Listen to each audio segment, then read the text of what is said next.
Everyone, this is Nikachu, Merfolk Master, and I'm here with my brother as we make Merfolk great again in Modern. We're going to play Merfolk in the Modern Challenge. We're going to jam these things. We're going to get the list published and make Merfolk rise back to its former glory. If you love even the sound of that, don't forget to like, share, comment, and subscribe to this channel. Before we get into our deck tech, we're going to thank our sponsor, themanabase.com. And if you want a lovely tale and cartoon of magic ponies, don't forget to check out Ben's article, The Rants of Alikut, only on themanabase.com. Your home base for everything Magic the Gathering. Magic ponies. Just fits perfectly with this channel as well. So we are also going to thank all my new patrons supporting me on Patreon. Thank you so much for supporting the channel, and I hope most of you support Merfolk, because that's my jam. So thank you very much for your support. I would like to thank so much to Edward Priest, Samantha Schwartz, Dennis Lee, Renee Bachhoffner, Archie Niduaza, and Nicholas Morelli. Thank you so much to all of you who support the channel. It means a lot to me. And we have one last final piece of housekeeping. The Lord of Atlantis Cooking Marshmallows giveaway. So the winner of this week's giveaway, drum roll please, is Joshua Henrich. Congratulations, Joshua. You have won a Lord of Atlantis roasting marshmallows. And now this week's giveaway is going to be Chris Catcher serving a fish. A fish serving a fish. That's right. So if you want to be eligible for this week's giveaway, you can find out how to be eligible in the description below. Chris Catcher serving a fish. Oh, the irony. So this week we are going to be playing a version with more peaks. I want to play with more peaks. The main thing is that we now have Assassin's Trophy in the metagame, and even if, like, first off, I don't even think that card is very good overall. I think, you know, and I see people commenting that maybe it's not even a 4 in the main deck anymore. I'm hearing that because people just did not realize the downside to giving your opponent a land when you're just destroying something normal, like nothing particularly important. Okay, blow up your Goblin Guide. Well, that's not good. That didn't work out for me. Blow up your Thal's Lieutenant. Blow up, you know, like, it's going to be great if you blow up a Karn. It may not even be that great because Tron still has basic lands in their deck, and they only have to curve out, and then all of a sudden you have to deal with the Wormcoil Engine anyway because they're just curving out like that. So maybe it's sort of fine that you can blow up Primeval Titans and Karns and occasionally Man lands, but what about everything else? Everything else, I mean, it's good that they can kill Planeswalkers. They have a main deck answer to that. But overall, like 90% of the time, you're just targeting normal stuff, and you're giving your opponent a land, and you're at card disadvantage. And it's like a clunky removal spell. It's not it's not Fatal Push. It's not Lightning Bolt. So, but either way, the fact that a lot of people are playing that means that we do have to anticipate Black-Green X coming into the metagame. So I'm now going back to the full 4 Mutavault because I think Mutavault is better than, say, Tectonic Edge. So I'm not going to be splitting it up. Another thing, yeah, so Peak is really good against those Black-Green X decks. Did you see how well Peak worked against our Jund opponent? Oh, it was amazing. It's really good to know that your opponent cannot interact with you activating Mutavault and then copying it with Phantasmal Image. If your opponent's hand is just totally at sorcery speed, then you can have your way with them. And if you know, depending on their removal in their hand, you can play a Master Waves early, or you could sandbag it for later. But Peak is very, very good in a Black-Green X metagame. I think it's perfect. So we're going to be playing Peak to beat those Jund decks, or Rock decks, or even Abzan. Maybe even Abzan's going to come back. Spell Pierce is not amazing against Rock, but I still need it against, or Jund, the Black-Green X decks. It's not amazing against those decks, but we still need it for Blue-Eye Control. We still need it for, you know, even Burn. Burn is still always out there.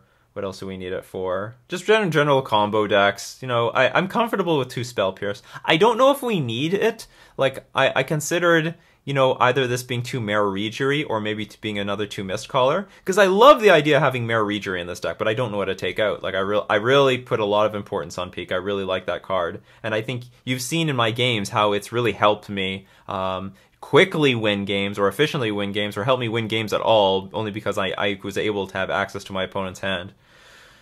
So, yeah, I don't know what to remove.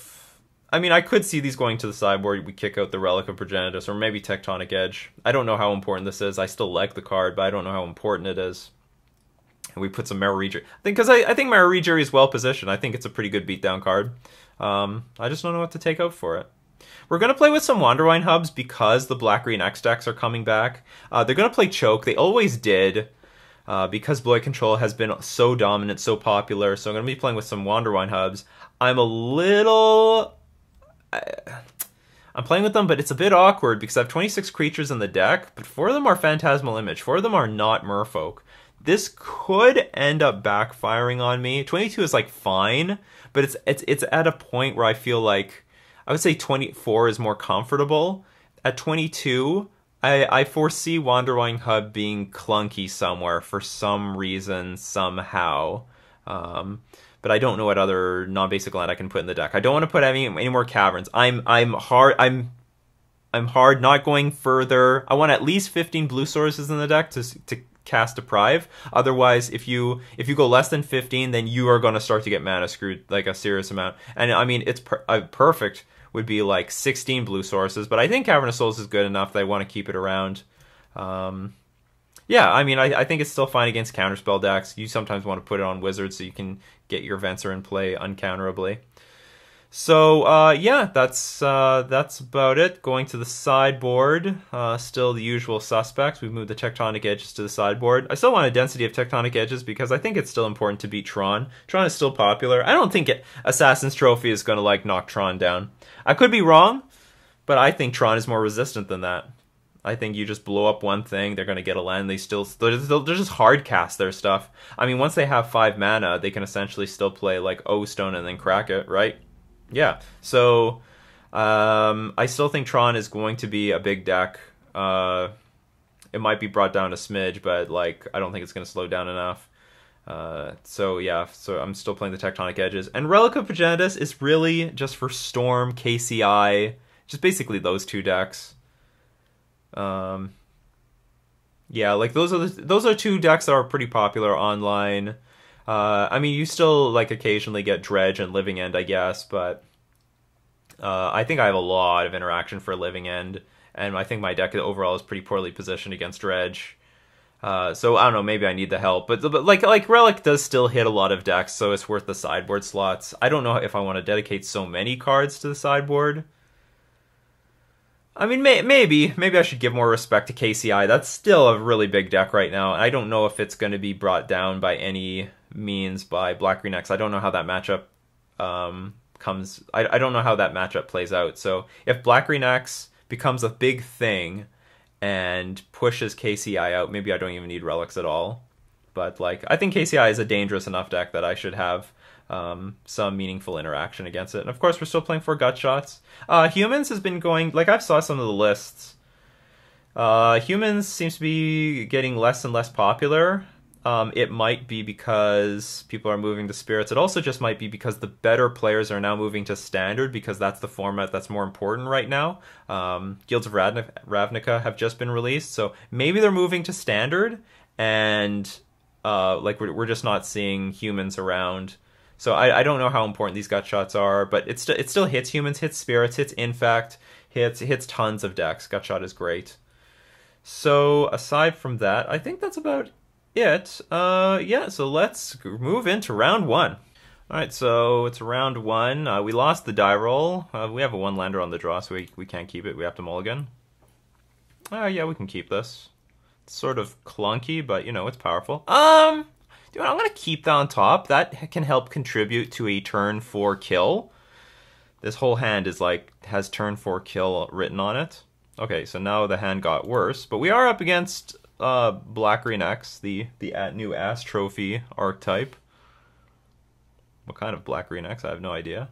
I slightly regret putting the Mistcaller on top now, because it is not particularly useful. in this matchup. It's just a little dinky 1/1. It's not really going to interact. Or sorry, it will not interact in this matchup. And I have no chance at a turn 4 kill. There's a Goyf. There's a big boy. Yeah, getting power on the battlefield, not very important. We'll start with Wanderwine Hub. Well, I mean, they know about it anyway. We'll show the Silver Gill Adept and cast it so we can get more power on the battlefield. That's not too bad, the Spell Pierce. They don't know about it, and maybe we can catch a Liliana the Last Hope off guard or something like that. Unless they play it right now. We are not blocking. If we have 3 power, but if they just kill one thing, then we just lose everything. Tireless Tracker. That's very disappointing to see. But we can attack into it. That's the good news. Ooh, Merfolk Trickster. So that's going to help our future turns as well. That just kills the Goyf, don't it? No. A lot of people think that. Because that's what it used to do online. It just killed the Goyf. But we have a good counter attack. We can attack back for more than they're attacking for. Another line would be just to attack with the Silver Gill Adept, so that if Tireless Tracker were to block. Look at all the clues that they can make. This is insane. That actually might make it difficult to avoid choke, you know? Okay, so this is interesting. I love it when they do this, because you can, like, float a blue.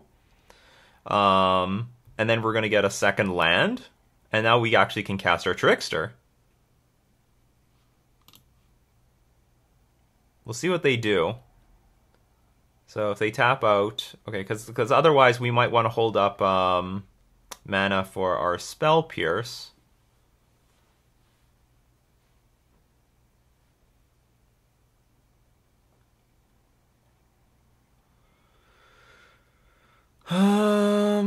They attack for 6 because we can't wait for the Goyf to attack into us because we have to use our mana right now.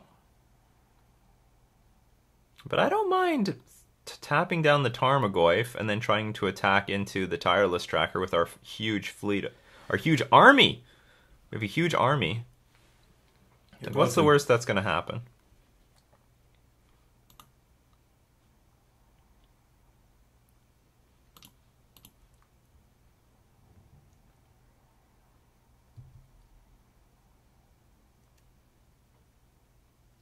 Another Goyf.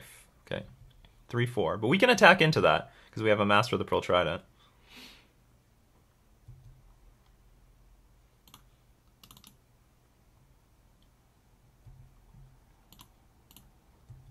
Merfolk Trickster. Just gonna eat it? Yeah, just gonna eat it. So they're going to go for... I mean, I feel so-so about that. They've got the clues so they can draw cards. But still, we're putting on pressure, dealing damage. We're going to keep the island in our hand just in case we have to deal with like a Liliana the Veil uptick effect. Maelstrom of Pulse. That is very unfortunate. You can't spell it. Well, I can, but it's not... They have the mana to pay for it. Well, let them use their mana then. Then they can't use it for anything else.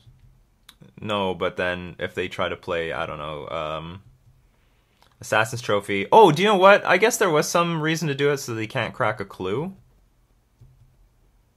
I'm going to hold on to the Spell Pierce. Now Jund is doing what... Or, sorry, Rock is doing what Rock does best. So we're going to play the Vial, and I think we're going to pass. I believe Rock is a tough matchup. It's a tough matchup. Tireless Tracker is such a beating. It's very strong. But do you know what's really strong in this matchup? Peak. Peak is going to be strong, and also taking the draw is going to be strong. Oh, we've got this Spell Pierce, but it's useless. How do they know about it? They didn't see it with Inquisition. They just can feel it. They can just feel it. They might recognize when we took so long to play the Merfolk Trickster.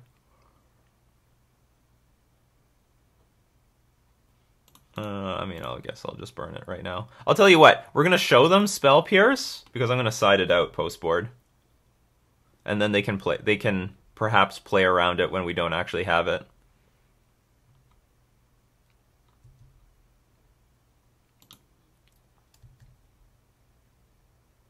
We're going to get hit for probably 8.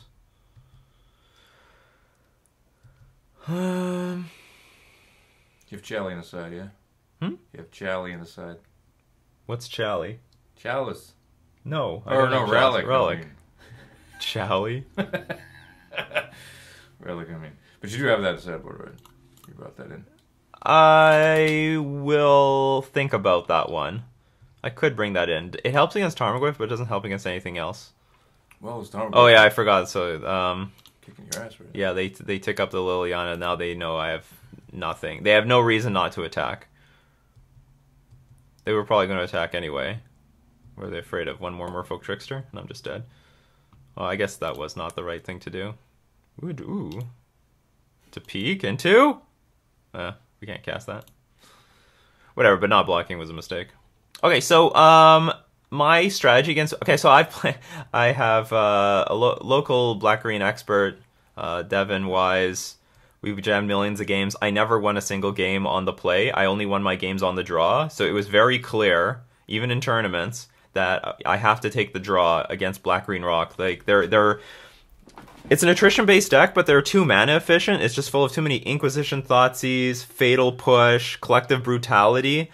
Their hand is going to be relatively empty by turns like 4 to 5, and if their hand is going to be empty in a very short course of the game, then taking the play doesn't matter. It's just about brute force raw card advantage. So cards, I'm going to keep Aether Vial in. I'm going to keep 3 of them. And I'm going to take a... So I'm still going to shave lands. I'll shave 1 island because I expect them to bring in Choke. I'm going to keep Peak. I'm going to take out Mist Caller. Cards I want to bring in, not Gutshot. I can bring in Relic, and I can bring in Venser. I could also bring in Tectonic Edge. Which is like... It's like, okay, you can't mana screw them, but you can hit the... You can hit their other lands. Dude, am I going to want to have the mana? Like, they have to be playing with the Ass Trophy card, right? Oh, I don't want to play with Spell Pierce. I don't like that card in this matchup. So maybe we are going to bring in some Tectonic Edges. Mistcaller doesn't do anything. Spell Pierce is just hard to hit something, especially... They're not a very clunky deck. Like, as you know... In that particular game, they comfortably cast their Liliana of the Veils for nothing. Oh, we're going to submit this. Devin is a master. Master of black-green. Even elves.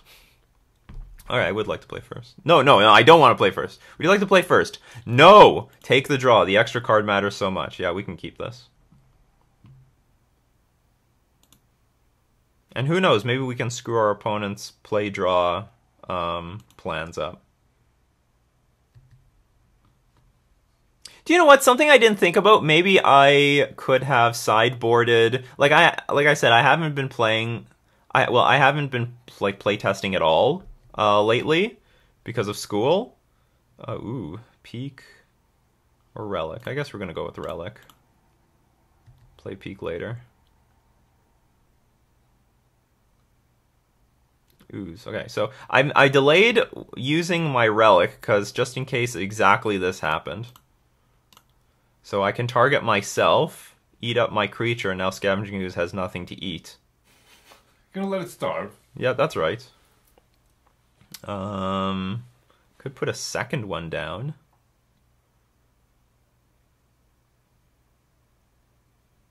I think I'm gonna put a second one down, and do I want to do that?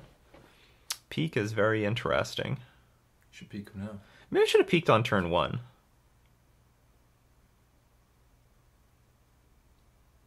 Peek him now. His hand might be full of nothing. I should also explain why we're leaving in Aether Vial in the deck, because a lot of their cards are sorcery speed, and you want to be able to play around those, like especially Collective Brutality. And you also have you can leverage cards like Phantasmal Image better when you have Aether Vial. And we still shaved on mana sources. We took out an island and we took out 1 vial. So I could peek, like I could play Relic and peek, but then we start falling behind on the board, and then like we could just die to, for example, just like they just play Grizzly Bears and we fall and we can't beat that. We have a Relic on the board, but the Scavenging Ooze is still a 2/2 creature.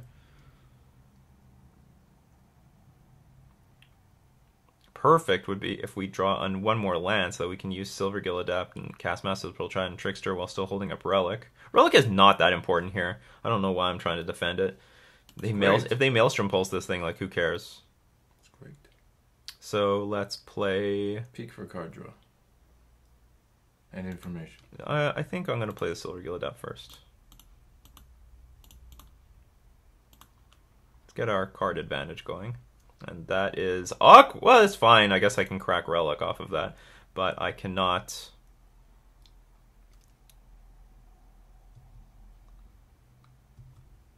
Oh, we're going to trade these? Nah,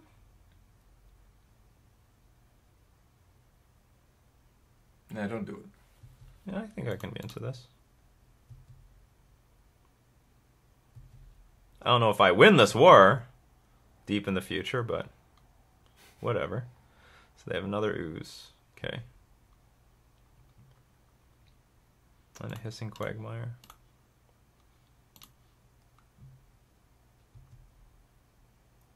Okay, there's Ether Vial. Okay, so here, I guess we'll play our Relic. We'll just empty our hand of stuff. And then in response to Maelstrom Pulse, we can crack one of these Relics with one of the mana open.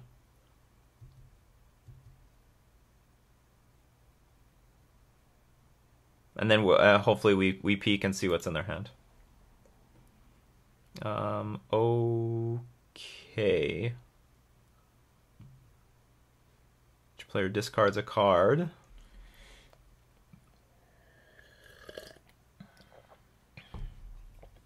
I could cycle this peek, or I could cycle a Relic.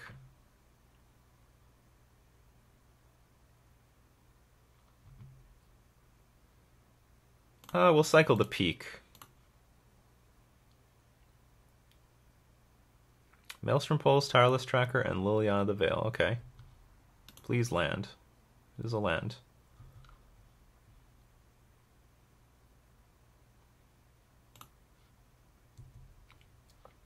So like I said, this deck plays a lot at sorcery speed. Maelstrom Pulse, Collective Brutality, Liliana the Veil, Liliana the Last Hope. So Ether Vial actually is quite good in those situations.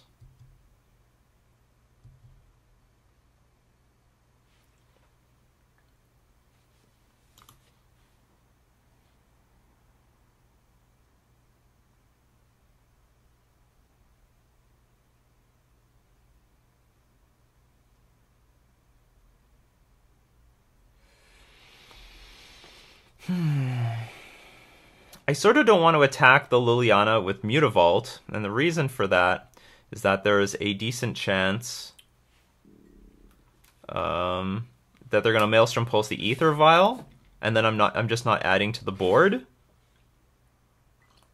But the Liliana the Veil goes down to 2.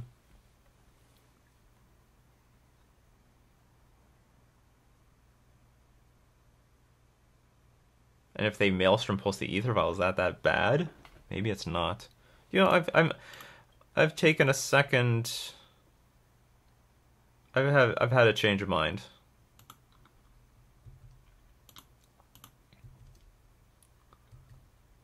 If they Maelstrom Pulse the Vial, I'll be okay with it.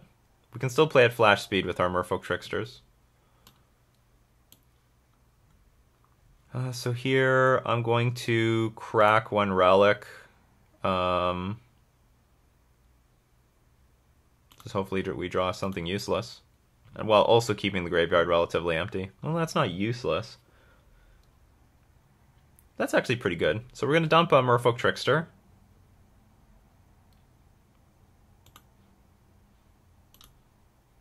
And if they want to try to eat this, we can fight over it with our Relic of Progenitus.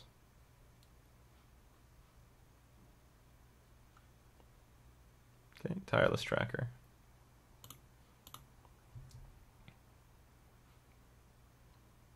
Oh, is there just one card left in their hand that we don't know about? The Maelstrom Pulse? Okay, I think I'm fine with that.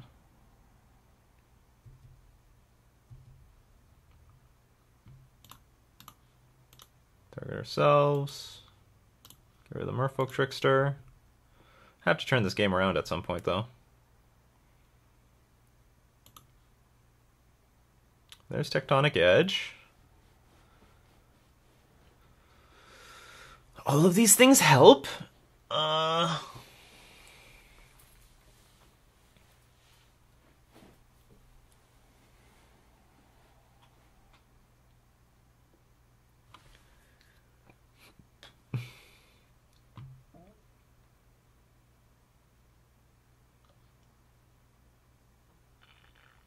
So what I'm thinking is to attack Mutavault into Liliana the Veil. If they don't block with Tireless Tracker, then we Violin Master the Pearl Trident.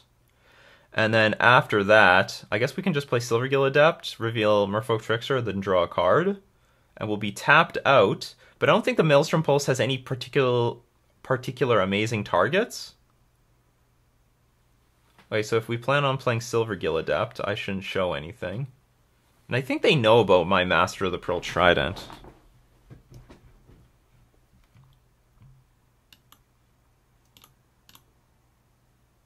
Okay, just in case this turn plays out a little bit differently, I'm going to... Because if they block with Tireless Tracker, then I'm not going to Violin Master the Pearl Trident. I might as well try to use Violin Silvergill Adept and hold up Merfolk Trickster.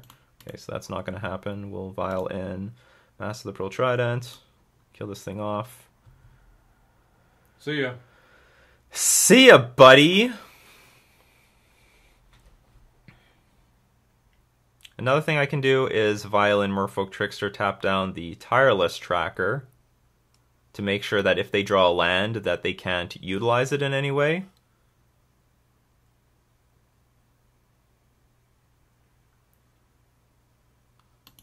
Or I can hold up Merfolk Trickster just to see what they do. Because they could also Maelstrom Pulse the Relic. I don't know how good that is. It's probably not very good.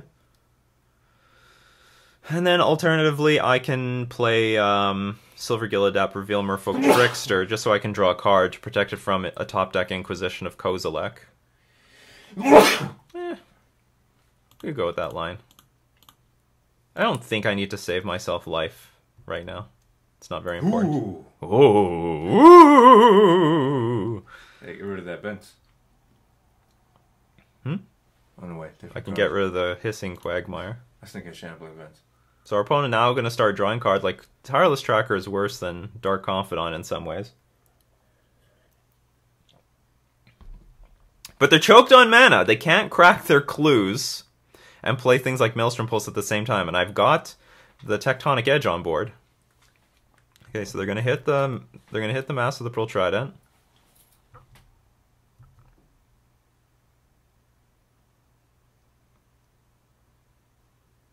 No attacks. Of course not.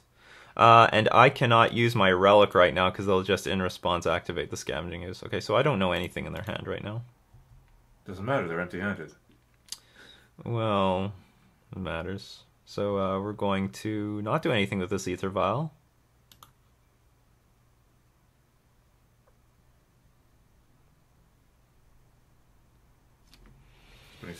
Card draw.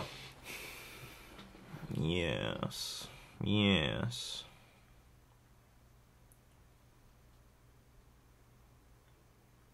But how to do it? Because I feel like attacking them now.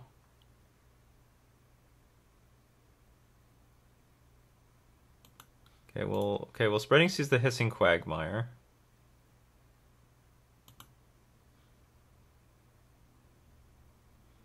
I don't know how I want to tap because I could Tectonic Edge the Overgrown Tomb, but maybe we'll just hold on to it. Because I could blow them off all their black mana, or all but one black mana. Prevents. It's not really good to mana screw them. It's not easy. But you have an opportunity to do it right now. I do have an opportunity to do it right now. I would rather attack, put them to 13. And then we can, Merfolk Trickster, tap the Tireless Tracker, and try to get a little bit more of an advantage. At least use the Spreading Seas also. Okay, at the very least. Okay, I'm going to play for what we could potentially draw for. No, the Spreading Seas. Land. Okay, play Wanderwine Hub, reveal Merfolk Trickster. They know about this card already.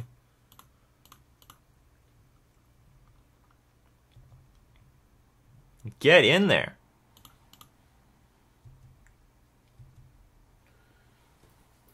Should tap down the tracker on their draw. That is what I'm thinking about. Just to prevent more of these stupid clues. I could just do it at their upkeep, actually. Whatever's fastest.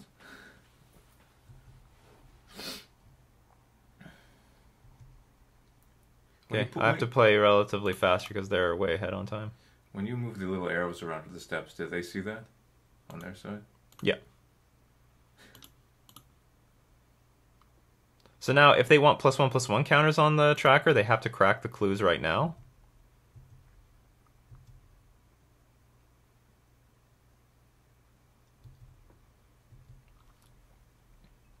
Are those pluses permanent or just for the turn? These? It's permanent. I know. Rough life.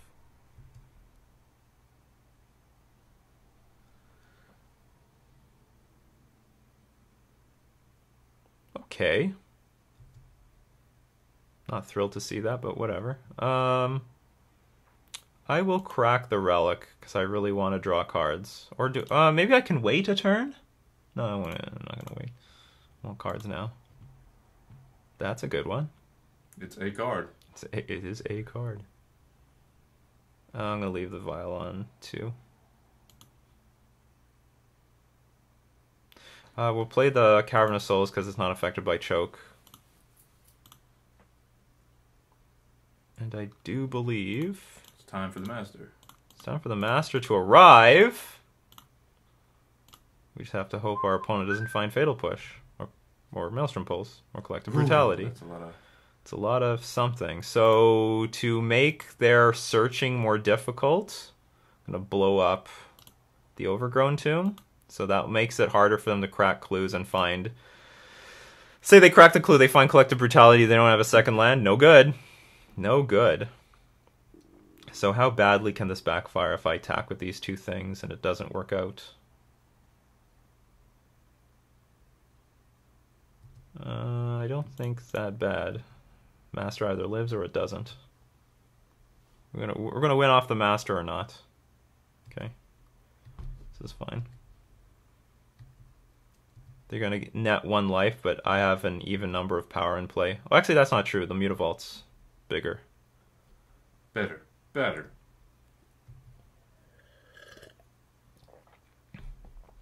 That 1 extra card, people. Let's not forget that 1 extra card.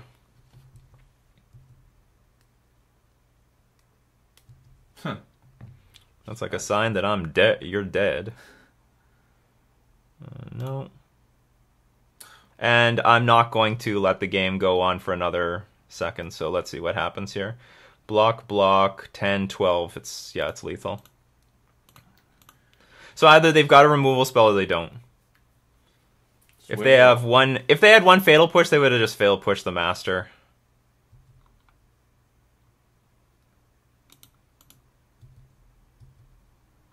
I'm not gonna let the... Yeah, this doesn't do anything. Well, in his mind it does. I'm gonna see one more card. Sorry.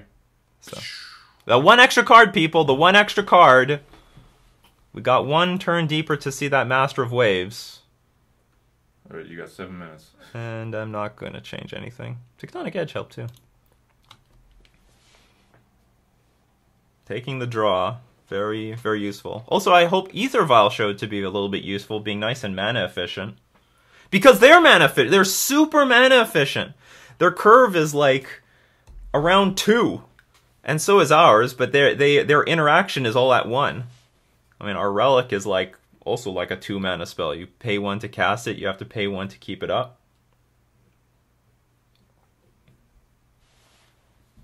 Their action is powerful. He's probably mad.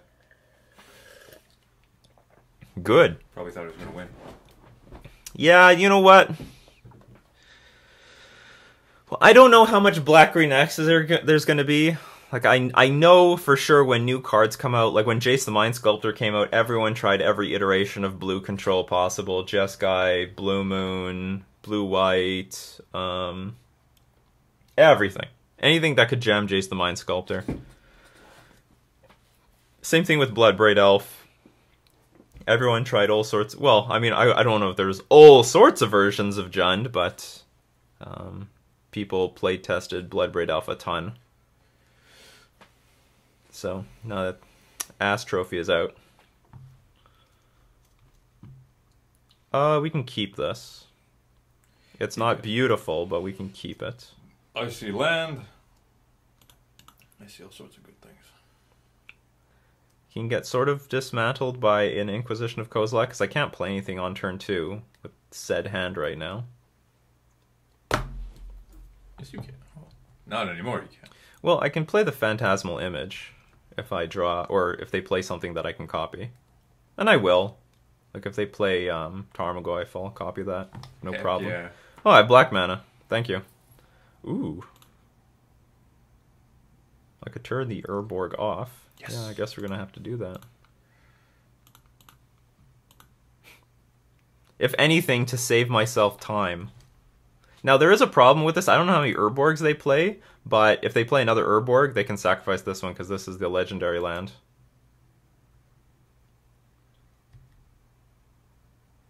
Ooh. Yeah, they don't have many non-basics. They've got the Urborg out. I'm just going to cast... Cast a card. Well, I could also attack them with Mutavault, and they could Field of Ruin it, I get a land, and then I can cast Silvergill Adept. That would be way more mana efficient. I'm scared, though, that they're going to just take 2 damage and then Field of Ruin at end of turn, and then I don't get to use my mana. Oh, there's Merfolk Trickster, but I still don't have blue. Whatever. Soon enough.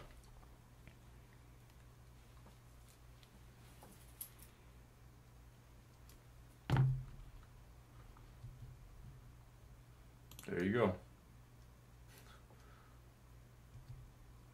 Wow, they kept getting black mana. That's crazy.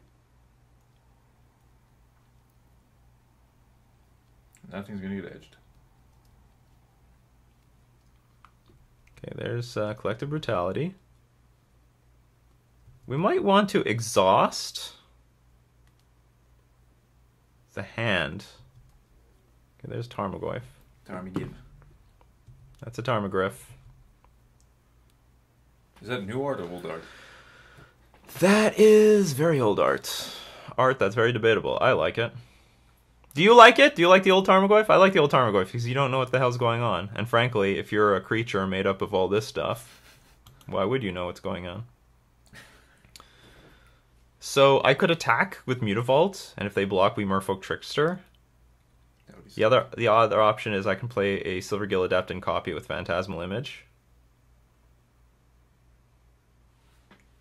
I have Tectonic Edge, which I can use to blow up the Urborg. No, don't do that. You're gonna want Island Walk later. I can foresee it. I'm from the future. I already saw it. Hey, I want cards. It's just how it is.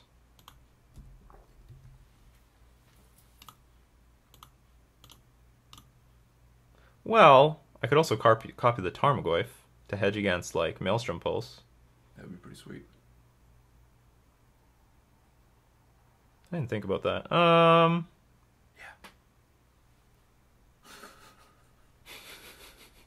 Come on. Anything kills this, but whatever.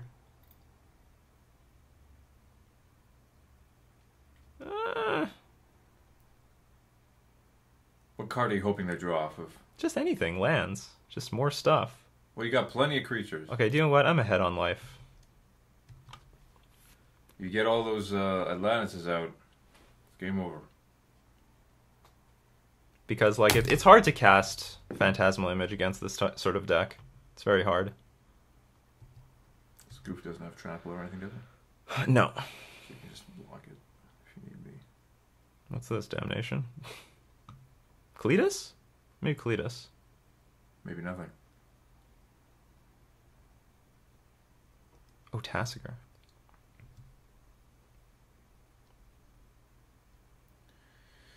Just roll out your hand. Get them all out there.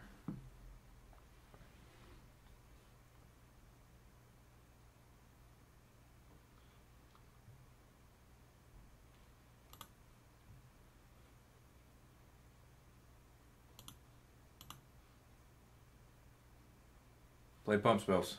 Actually, there's a spreading sea, so I can actually attempt to attack into all of this. If only I knew. Actually, I can attack for 6. Pump folk. Attack for 8.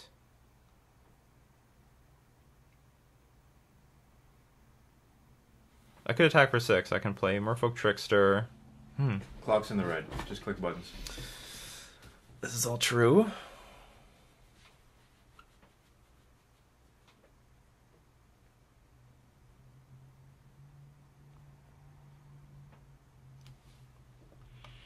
What are the odds you have Fatal Push? Zilch. Would have played it already. And they left up 1 mana. It's sort of weird that they tapped out. Because it's like says, do you know what? I don't actually have anything. I'm going to race. I'm just going to do it. And if they have Fatal Push, then that's a Fatal Push that can't kill the Master of Waves.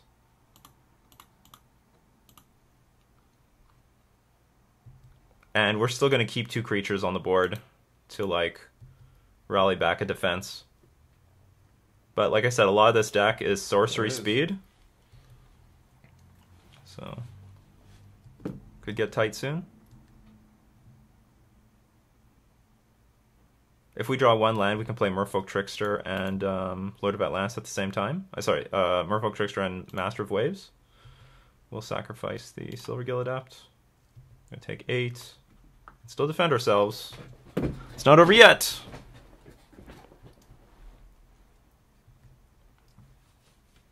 Well, this is useless.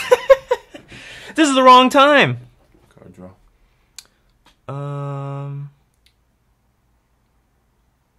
My mana is awkward. Everything's double blue. So I could kill Liliana the Veil, Merfolk Trickster, Tarmogoyf.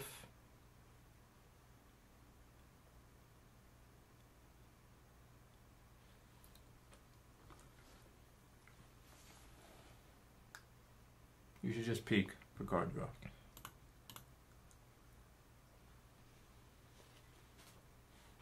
Or kill Liliana, yeah. Maybe actually, yeah, okay, let's do this. Just in case I draw a land. I would like to draw a land. Okay, another Liliana. It's no problem. How much damage is this going to be? It's going to be a lot of damage.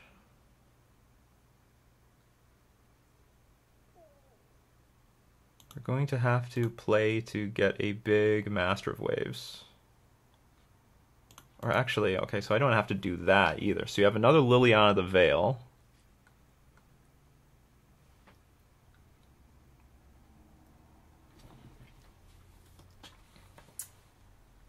I have 2 Merfolk Tricksters.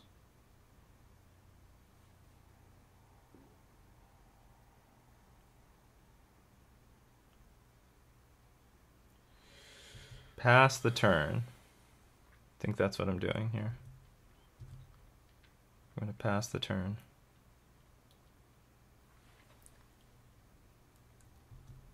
I'm going to discard a Lord. Not sure what I'm doing here.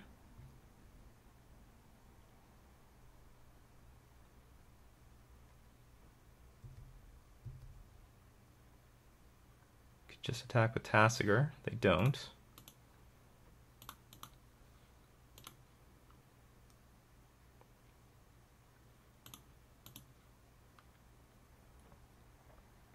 Oh, they played a land already, so we know they have Liliana the Veil. So we block. Okay, quickly block. Block this stupid thing. Take 4 damage. Gonna play a second Lily. Doesn't mean very much. The plan is draw a land. Not a land. Alright, so second plan is play Master of Waves.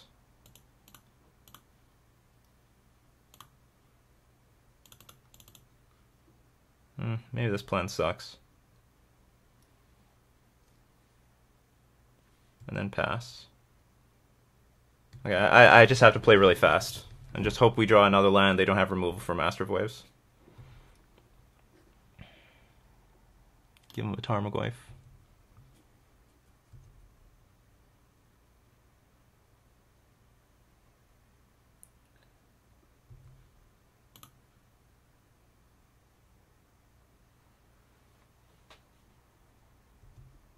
Field Ruin is not good.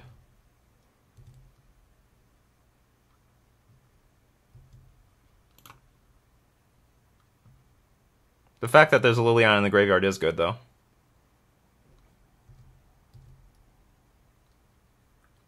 Okay, they have nothing in hand. This is good!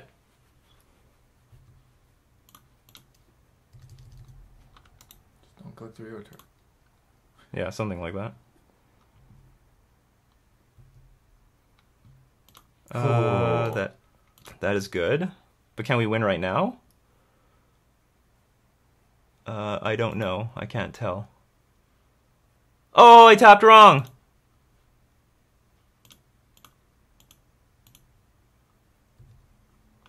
Must play faster.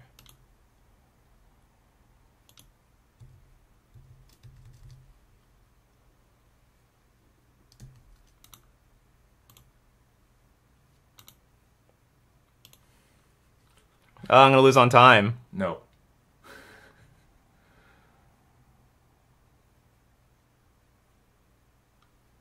That sucks. No, you won't. I'm gonna lose on time.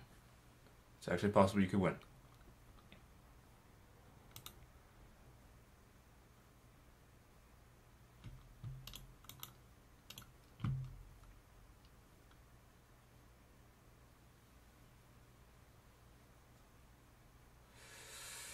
It is possible.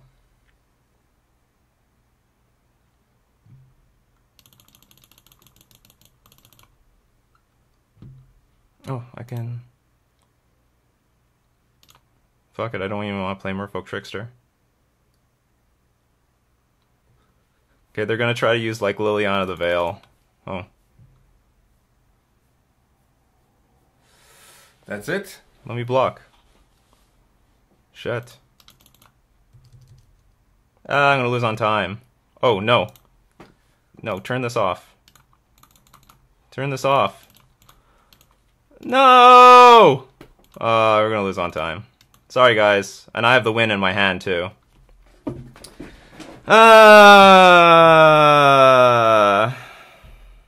That's sad. Well, like, we won in spirit, but I couldn't win on time. I spent too much time earlier.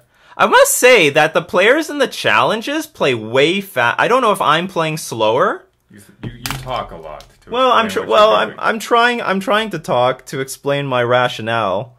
So some things I do want you guys to take away from this match is I want you to take the draw against Black Green Rock.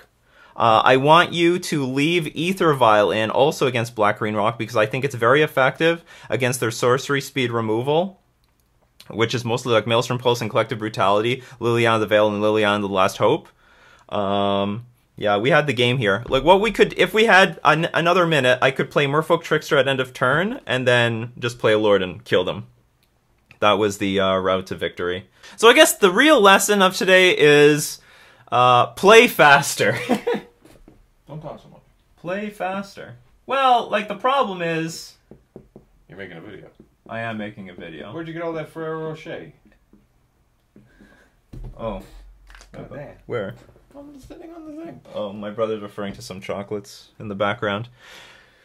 Yeah, the disadvantage of making a YouTube channel is that you're not going to play as optimal. Well, you have two choices. You don't talk, and you just play, and you're always going to be, you're never going to run out of time, or you're going to talk too much, and then you're going to run out of time. I actually encountered this very, very early on in my channel. Most of my videos, I'm playing way worse than I actually do, because I just agreed with myself a long time ago when I very first started this channel that I'm just going to have to sacrifice quality for, not running the time out. It's awful. Damn it! I just want Merfolk to be made great again. It'll happen. Yeah, eventually. I would love to win the first round of, you know, a modern challenge. Well, I guess it's happened before. You won. Yeah, in spirit. But no one actually sees the results like in the posted, you know, the posted list. You said yourself, how many people go through GPs, you know, X0? Never happens. Yeah, it never happens, but it doesn't happen because your chess clock ran out. Whatever, we did great. So we're going to thank all my patrons supporting me on Patreon. We're also going to thank themanabase.com for being our sponsor. This has been Nikachu with his brother playing Merfolk in Modern.